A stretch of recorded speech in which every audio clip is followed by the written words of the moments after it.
Hello everyone, welcome and welcome back to my channel. My name is Thlologelo Promise Rampa, but I go by Promise. And welcome back. It's so good to be here, I think. So anyway, this is Relocate to Australia with Promise. I had so much to cover last week and I didn't want the video to be long. And I was like, okay, fine. What I'll do, I'll just navigate around and show people where to find what. And have you guys then read. And then this week I decided, okay, fine, I will be talking about the requirements, like what do you need. And as I explained in last week's video, if you haven't watched it, I really do recommend that you go and watch my other videos. I really do recommend people to watch all the videos because everything feeds into everything. Like, this train is moving. There's no going back, okay? So if you're going to need any information or you feel like, okay, there might be something that I've missed, I do recommend you guys to go back into watching my other videos, watch them and see what you can find in there. And if you feel like I have not covered something in any of my content, please do let me know in the comment section. And as I've explained to you guys, there's a lot of information. You're gonna miss some things. There's some things that are just gonna be relevant. There's something that are gonna be relevant to you, but just make sure that you go and watch everything and you do follow, because if you miss just one step, it might be difficult for you to move on to the next one. So this week, what I'm going to be talking about is what is required in a skills assessment. Because last week, I tried to kind of like point it out, but I feel like it was just all over the place because I was just so excited. The reason why I was so excited last week, there are some professions where people look down on those professions because they don't take us serious. And when I saw that, you know what, there are some countries that do appreciate some of these skills that we don't take serious. And imagine the conversations that we then have with our children when they say to you, this is what I want to be. And you're like, no, that's not fancy enough. You should be something fancy. And they're like, no, this is legit what I want to be. And to actually find a country that's like, we appreciate you and we want you as you are. What I want to do this week is to kind of wrap up from last week's video. Well, it's not really last week's video because I had to upload it this week. Last week was so rough for me. I was so sick. I was so sick.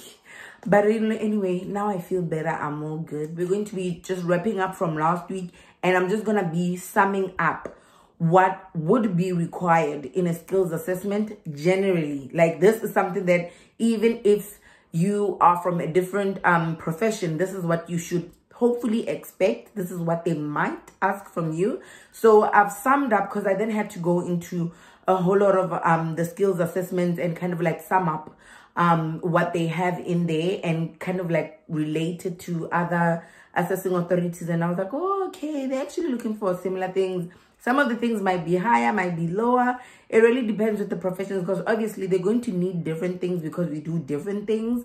But essentially, there's always the core that they look at, and there's always one thing that is just going to be standard in every assessing authority. This is what I'm going to tell you guys. When Australia tells you this is what we want, you supply it. Don't ask too many questions. Just supply it. If you cannot supply it, have a conversation with them. Especially if you don't understand what they mean, or you just want to know if there's another way in which you can navigate. Ask them. Just send an email, call, or just inquire. Google, research, just find out from other people. As I've explained to you, it will be very good to then get engaged with other people who are in the same process as you are, because they might shed light and tell you, no, dude, this is what they mean when they say this. You're like, oh, okay, I didn't know, because sometimes this English is too hectic. English is too deep. You need a dictionary sometimes. And sometimes the dictionary will fail you because you will need a dictionary for the dictionary. So just ask questions. At all point in time, ask questions. Google is there. There are always platforms. There are always materials online where you can then get that information that you will require or that you will need to fit into a certain box, okay?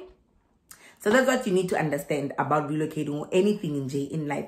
Whatever that is asked of you, whatever that they want from you, you need to be in a space where you can say, this is how I can prove that I can actually do that. So what would be required of you in a skills assessment? First and foremost, number one, before anything, number one is your qualifications. Your qualifications. Where did you study? How long did you study? What did you cover? You know, all those kind of things. I remember when I had to do my skills assessment, I legit had to go back to varsity and sum up, because they've got this thing called an I&A. Is it IQA? It's like a question and answer section. It's It took hours. It took so many hours for me to compile that, because I had to go back from first year all the way through to fourth year, looking at the content that we had studied. So there's a section where they ask you a question like, for example, did you do behavioral psychology? And then you have to say, yes, I did. And you have to provide evidence. You have to photocopy whatever, like course material. You have to photocopy the course material and add them as an appendix. Is it appendix or appendice? That thing. those papers you add at the end. Yes, so you had to add them. So your application, it's your application, and then it's that. So it took but my husband never had to do that. My husband never had to do that, but I had to do it as a social worker. And as I've explained to you guys, these things are different for different people. So you just need to find out what they want. They need a qualification. Whatever qualification you've got, they want to see the certificate. However you got it, wherever you got it, you just need to show them, okay, this is what I've got. Another thing that I need to tell you, there are some degrees from certain universities that would require extra stuff to happen. Like, let's say, for example, you've got a social work degree, but from a country that Australia doesn't really trust their educational system for whatever reason. You might need to write like a board exam. You might need to provide more paperwork. There's so many things that might be required. But one thing I will tell you, do not give up. As I told you, you need to fight. Don't just lie down with problems. You punch back. When they say, hey, you like, yeah, wait, okay? Honestly, but we will talk about the challenges next week, okay? We'll talk about the challenges next week and how to navigate them. But I just want you to keep in mind that sometimes the degree that you have, or the qualification that you've got, or the certificate that you've got might not be good enough for that skills assessment at that point in time. That's why it's so important for you to ask and understand what they mean when they say, okay, fine, we are going to be assessing your qualifications and your certificate. And you're like, okay, I'm from this school. Is that okay? You know, so it is sometimes very important for you to understand if that's going to be possible with the qualifications that you've got. And it would be very great if you do your research on it. It will save you a lot of money, a lot of stress, because sometimes, as I've explained to you, Australia might not be the destination for now. Maybe you might have to go practice somewhere else or work somewhere else, like in another country, for you to prove to Australia that you can move from where you are and work somewhere and actually do the job very well, and kind of like gives you strength, and they believe you that I know this one. We do believe that whatever they've got is legit, okay? Number 2, you might have to prove your work experience. So they might tell you, okay, fine, we need to know where have you worked, what have you done, what were your responsibilities, njalo njalo, ne? So what you can do with this, obviously you're going to have to then submit a CV, a resume. They call it a resume, CV. So you might have to submit a CV. You need to make sure that your CV, spend time. Please spend time on your CV, especially for this. Spend time on your CV explaining. Don't write an essay or a book, a story of your life, but have a way in which, especially, I think it would be very important for you to get a CV that's going to be drafted or written for you professionally by someone that understands what you're trying to achieve out of that CV. Me, promise. This is what I would do. Me, as promise, because I always want to save money.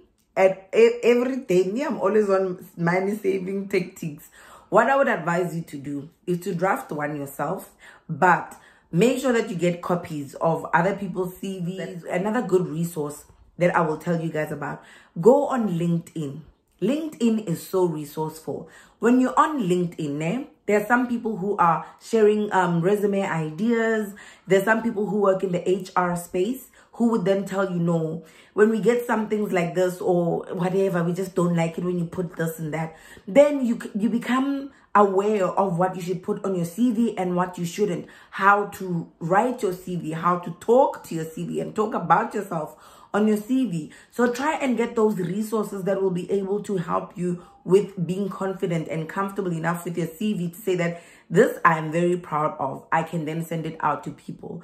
Don't just write something so simple. Don't put pictures. Don't put essays and story of your life. No, try and get as much information as possible about how to write a CV where it's going to capture what you want the person that's going to be reading to get whatever that they need to get out of it.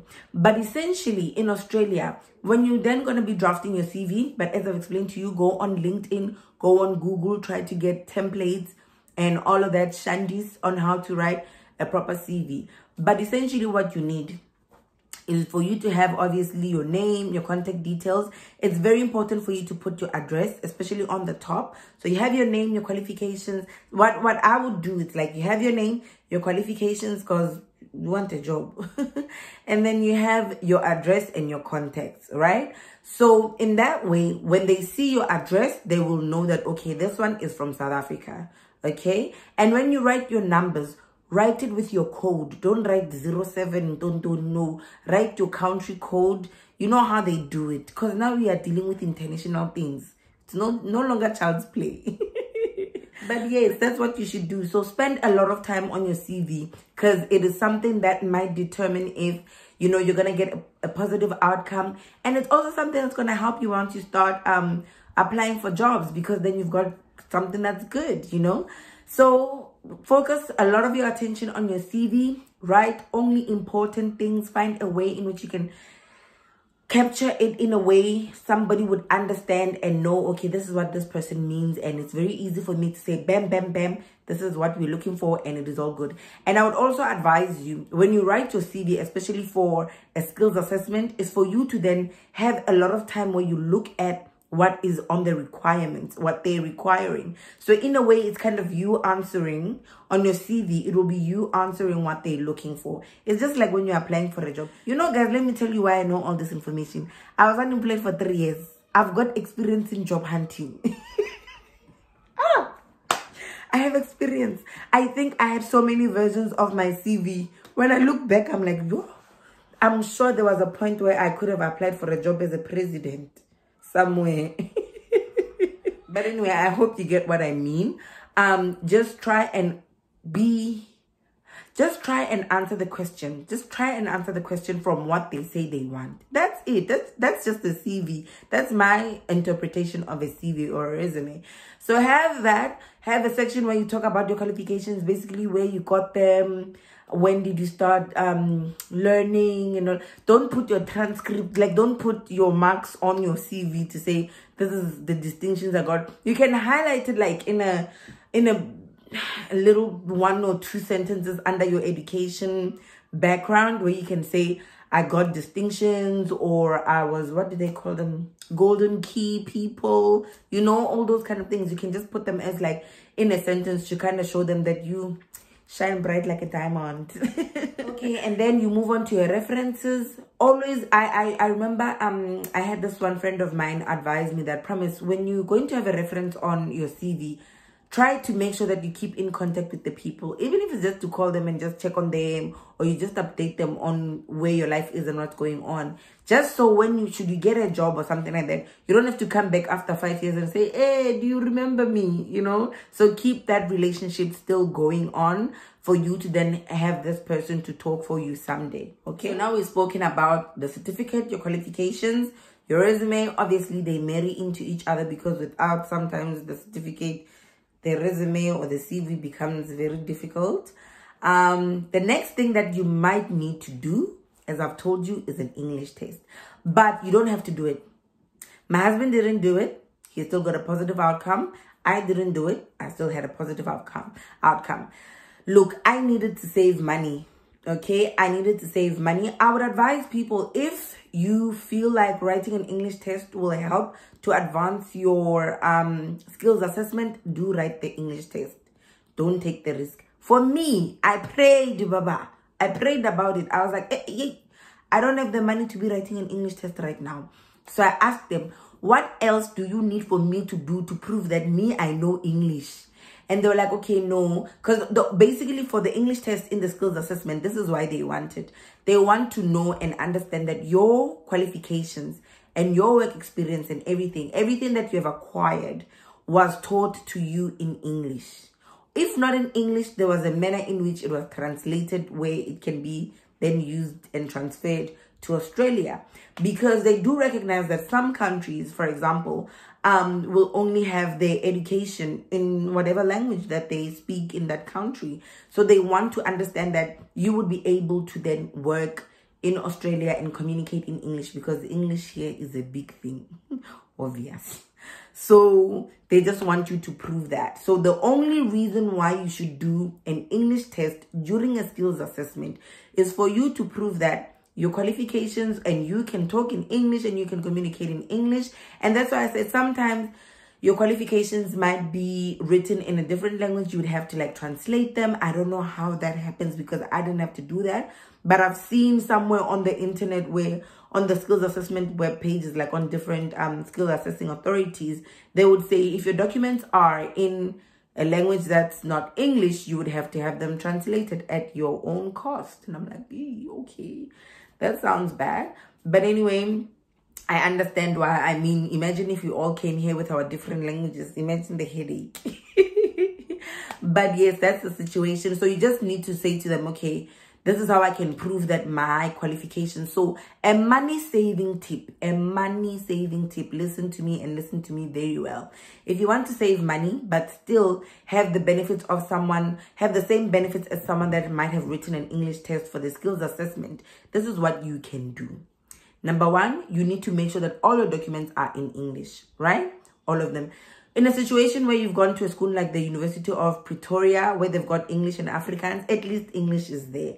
But what you need to then prove to them is that your qualifications were conducted in English. So what you can do, either you can go to your university and say to them, can you please, the dean or whoever, the top guy, you tell them, I need to do this thing for my skills assessment. Vits knew me. I was always harassing them. I need to do this. So can you please write a letter? You write it like this. And you explain to them, look, this is what you write in the letter. You say, this is Promise, and she studied here at Wits. And everything, all the course materials and everything in Wits is taught in English, and you sign it, thank you. Because they are the ones who sometimes have to send that letter to them. So you can't send it, because obviously they know we can be shady. They know we can write these things ourselves. I remember when I had, because sometimes it goes back with social workers, it went back to my schooling years, like before I went to university, my education. So I had to prove to them. Lucky enough, I went to a private school from grade 1 to grade 9. And then from grade 9 to grade 12, from grade 10 to grade 12, I was in a government school. But I had a very great relationship with my principal at the government school that I went to. Oh, he was so amazing. He helped to write the letter for me, and then he sent it to them. I also went to the private school that I went to, and I also went to the private school that I attended, and I said to them, this is what I want. They were actually so rude to me, hey, but it's fine. So they wrote the letter for me and they sent it. But I struggled with them. I struggled. But even when you struggle, but struggle pushing forth. Struggle. And sometimes if you are going to struggle, that's where you should actually push harder. Don't give up. Push, push, push. When people are like, hey, we don't have time for you, say, well, you're going to have to make time for me, because this has to be done. Okay? Don't be violent about it. But just explain to them, this is what I need to be done, and this is what I'm asking for. Simple. Thank you. Goodbye. And then you do it. Try and get as much evidence as possible to prove that you got your education in English, for you to avoid writing an English test in the beginning at the skills assessment process. And if you have watched my previous videos, you'll understand why I said this. Previously, I've said it, especially when I was talking about the money part. I explained to you that with English tests, they expire, and this process can take however long. You don't know. It can be 2 months, can be 10 months, it can be 10 years. You don't know. So to avoid writing an English test a lot of times, because it would have expired before your visa, try to not write it in the beginning. Write it towards the end. That's what I explained in my previous video. These are the 3 things they will want: your certificate, qualifications, experience, however in which you can prove it in English. These are the main. And then the other extra things that will be needed, especially when you're looking at other different professions, they might need for you to get, what do they call these things? Letter of recommendation. So this is basically someone that you trust, like maybe from the university or someone that you've worked with and they trust and believe in you. They can then write a letter of recommendation to say that this is this person and I'm appraising him. He did so well. These were his tasks and yada, yada, yada. Sometimes you might need those kind of documents to go with your pile that you're going to be sending through for your skills assessment. So you might have to then have someone. So it is something outside of your CV, your resume, and all of that. It's you getting a letter from someone who you've worked with or you've had close relationship. Well, you obviously can ask your best friend, unless your best friend is your boss or something like that. But I don't have to ask anyone. But if, let's say, for example, you don't have any work experience, you could probably ask your lecturer or someone that has supervised you previously to write that letter for you. And then it goes into a pile for you to send off. Other things that you might need, as I explained in the previous video, you might need to write an exam. You might need to do an assessment. I think it is the TRA for the trade people. They sometimes have to send photos or videos of themselves working. When I read that, I was like, serious? So apparently you'd have to like send a picture of yourself wearing, what do they call them, PPE or PEE, those things. And you have to maybe record a video of yourself explaining a certain project. Because like now you're working with your hands. Let's say, for example, you're a chef and you need to prove to them that now you can cook and you don't burn food. So you'd have to then wear your shandies, go in the kitchen, master chef it, and make sure your English is proper. Make sure when you speak, don't speak like me. You have to speak like, and this is what we do, and this is how we do it. It's very hard. It's very difficult. It takes a lot of brain chemistry, but sometimes you have to do it to do it. Me, I don't like speaking that English because it's too much work. Too much work. But if it needs for you to do it at that point in time, speak it. I remember when I had to do my English test, I'll talk about this. Hey, the English that was coming out of there, I was even impressed. I was like, who is this girl from England? Because I was like, you don't talk like that. You don't talk like that, promise. But it was so rough. It needed for me to not be myself anymore. That's how difficult it is. So if you're going to be required to send through a video, don't speak this English. Speak the good one, okay? Speak that good English. Spend time watching TV where they speak good English and you're like, okay, this is how they pronounce it. Get away. Don't have an accent. Try and run away from your accent as much as you can, okay? Run away from it. But do what you need to do, guys. Do what you need to do. So sometimes you might be required those extra things where you have to do an assessment, send through videos, send through pictures, and all of that. So there's a whole lot that might go into this process. But as I've explained to you, even in my previous video, read. Read. Everything, go into it, read, ask questions, and just try to figure it out. And if you're nervous and you're scared, because this process...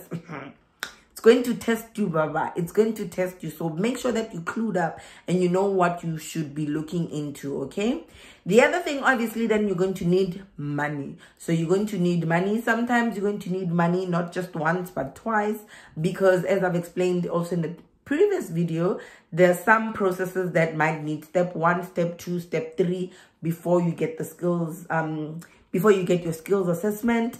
And all of that, you might need to register first with the board. You might need to write an exam, which might cost money. And then you might then need to actually do the skills assessment, which is also going to be funds. So whatever that is going to be needed from you, this is me. In life, if you want to get somewhere, you should be willing to take risks. That's it. Just be willing to take risks. And even when you take risks and you don't get the outcome that you're looking for, don't let that be the end of the day, alpha and omega, goodbye. No. Make sure that you pray about the next thing. And you say to God, please guide me. And you say to your ancestors, please guide me and show me the way. If this is something that you have prepared for me, if this is something that you have prepared for me, it will be. And if it doesn't come out that way, you need to consult. You need to consult. And when I say consult, I don't mean go do some voodoo stuff. No, I mean consult as in sit down and talk to your people, your God and everybody, and ask them, is this the right thing to do? Is it how I'm supposed to do it? And if not, what am I supposed to do? And if, as I explain to you all the time, if you don't have anyone in that group of yours that you talk to, like, for example, your ancestors and God and whoever, talk to yourself and be centered within yourself to say, you know what, Promise, I trust you, so I will listen to you. Do you feel this is the right thing for you to do? And Promise will respond to you, okay? The good Promise, the spirit, not the minions, okay? So just make sure you are so in tune with yourself and you are so calm and you can listen to yourself, because that's what's going to guide you in this process. And that's also what's going to walk you through the obstacles and the challenges and everything. And we're going to be talking about that next week. But I just need you guys to know that this is something that you can't confirm. This is something you can never confirm going into it. You can never say for sure, I know I'm going to go in and I'm going to get a positive skills assessment. No, I know because I've done this. I've listened to Promise. I've read 1, 2, 3. Yo, it doesn't work like that. It does not work like that. So whatever in which would be required from you, make sure that you get it and you do it, okay? Whatever in your skills assessment that they say to you, you need to tick this box. And if you don't tick this box, you always have to find a way to navigate to make sure that that box is ticked in however way possible. Fight to make sure that that skills assessment is going to come out positive, okay? You can do it. I did it. I was told so many times that your skills assessment is not going to come out positive, Promise, because you don't have work experience. And I was like, you don't know me. You don't know me. Positive skills assessment. I'm like, didn't I tell you? So you need to believe in yourself. Believe in yourself. So many times you'll be told, no, this one box you can't fit in because you don't have 1, 2, 3, 4, 5. You're like, do you want me to show you? Continue watching. It's going to happen. And when you do that, don't do it out of a place of boasting, but do it out of a place where you believe that I trust my God, I trust my ancestors, and I trust myself. This tag team is strong, okay? If it is you and God, strong. If it is you and you, strong. You and ancestors and God, strong. Just have a strong bond with whatever that you've got. It's what's going to pull you through out of this. It's a nerve-wracking process. It's time-consuming. It will take your money for sure, but make sure it is worth it at the end of the day. When I tell you guys, go read, go do this, go do that, do it. As I always say, do it. And make sure that you ask questions and you're clued up and you know and you're comfortable and confident enough that I have done enough and I'm satisfied that this is all that they need. I remember when I did my assessment, sometimes I even put in documents where I'm like, they're going to look at this one and be like, she's crazy. I'm like, if you don't need it, ban it. But take the ones you need. If you ban the ones you don't need. But for as long as I've provided you all the documents plus extra spice. Because I had to make sure. Sure. Yes, and the other thing that you need to remember, as I've explained to you, which is very important as part of the requirements, you need to mail. You need to send these documents via post, okay? Most of the times it is via post. If it is not via post, the Skill Assessing Authority will explain to you how they want it and how comfortable they are. And if you're worried and they tell you that you're going to need an interview or something like that, don't think that you have to fly here. COVID has shown us that everything can be done online. Anyway, Australia was already doing it online. Even with your job interviews or whatever, they always do them online. So you just need to know that whatever that's going to require you, wherever you are, you don't need to fly in for you to then have things done. Just ask them, how can I do it wherever I am? And then some people, they do fly in because they can afford it. But I don't think I should remind you where we come from. So that's a luxury we can't afford. So yeah, you're going to have to then navigate around the situation. Don't be mad. Don't be angry that you are not like others. It's okay. You will get there one day. Just believe in it and trust that you will. Be calm about it. Your time will come. You just need to do what you need to do right now. Look at what is on your table and what you're being served and what you can use. As I always say, pray about it. Be in tune, be comfortable, be in a space where you can accept that this is what I've got and it's okay. If I don't have it, how can I then multiply this with whatever that I've got? And you make sure that you do the things that need to be done, okay? So that's it from me this week. we have finished what is required in a skills assessment. So that is it. So I think there might be obviously other things that will then pop up. But as I've explained to you guys, we're going to be having a WhatsApp group where I'm so excited about this WhatsApp group because I love talking. I love engaging with people and I love learning from people. So I cannot wait to actually learn from you guys. So don't just come here looking for answers from me. I want you to tell me, promise, this is what I've learned. And I'm like, oh, thank you for the information too. Because I'm going to need the information just as much as you need information. So that's how we are going to be teaching each other. So I need you guys to read, be clued up. When we have these meetings, these Zoom meetings and this WhatsApp conversations, I don't want you to just come empty, okay? We're not going to sit on the table when you've got nothing on your plate. Go find something. Go read. And I don't want anything like money or I want this, your brain. That's all. Bring your brain to the table. Bring your brain to the table and tell me, this is what I've read. This is what I found out. And what do you think? And how can we then navigate around it? We share ideas. We develop. Okay? So I hope you enjoyed this week's episode. We've finished. We've wrapped up everything about what is required for skills assessment. Obviously, there are other things that will pop up. And with the years that are coming, obviously, things are going to be changing. Things are always changing. But so far, this in 2020 is what you would be required for a skills assessment. So I hope you guys enjoyed this video. Don't forget to subscribe. Don't forget to follow me on my social media platforms. I've got them down below. Anyway, you'll find me anywhere I go by Thlologelo Promise Rampa in all my everything. All my social media stuff is Thlologelo Promise Rampa mostly. So you'll find me using that name. Just search me, Google me. You can Google me, it's fine. Okay, so I will see you again next week. So next week we're going to be talking about the challenges that you should expect or could expect while doing your skills assessment, because we're still talking about the skills assessment and how you can then navigate around them. So I hope you do have questions about that. It would be great if you do put them down below. Contact me on my social media. Whatever that you have experienced as a challenge or you're afraid that you're going to experience as a challenge, do let me know. And we might be able to wrap our heads around it and come up with a solution. You never know. So yeah, let's see how it goes. Anyway, take care and goodbye. I will see you next week.